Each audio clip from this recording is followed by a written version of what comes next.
In the last lecture we have seen the goals of an IDS and choose what to monitor. Now the next topic is choosing how to respond to an event. As with choosing what to monitor, the choice of response is governed by the goals of your IDS.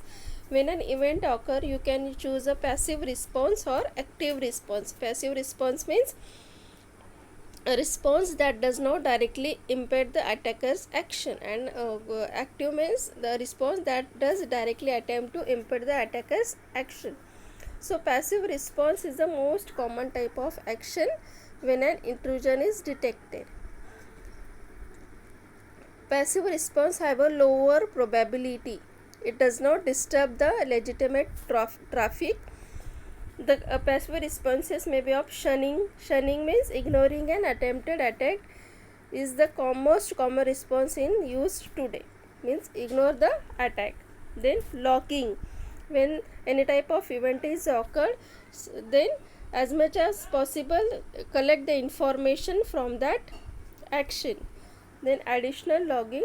A stronger passive response would be collect more information about the event that is normally captured. Here we have to collect more information about that event. Then notification. So here we have to provide the notification to some persons about that event. Then active response. In active response, it is the quickest possible action to reduce the impact of the event.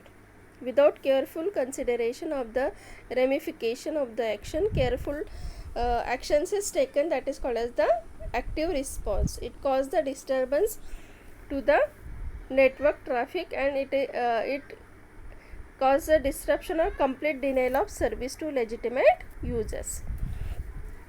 So the active response may be termination of connection sessions or processes. Which connections are made, which sessions are created or processes are created, that is immediately stopped, or that is immediately terminated.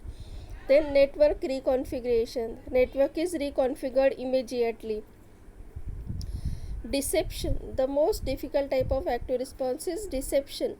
A deception response is intended to fool the attacker that he or she has been successful and not yet discovered. That is the deception. Next is setting threshold.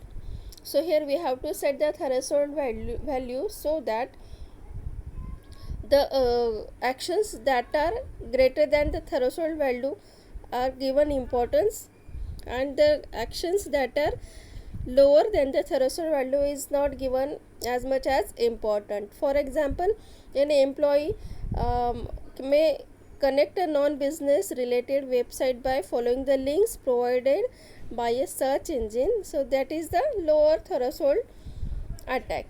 So it is ignored by the organization. But if any outside attack is there, then that is the highest probability. It is having a highest threshold. So that is to be taken into the consideration, and it has the most important thing.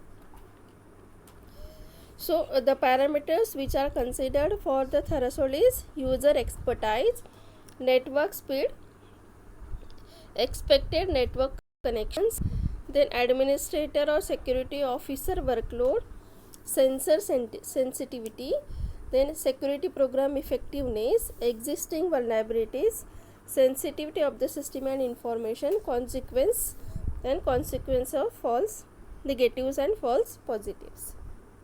So these are the terms while we have to choose the threshold value.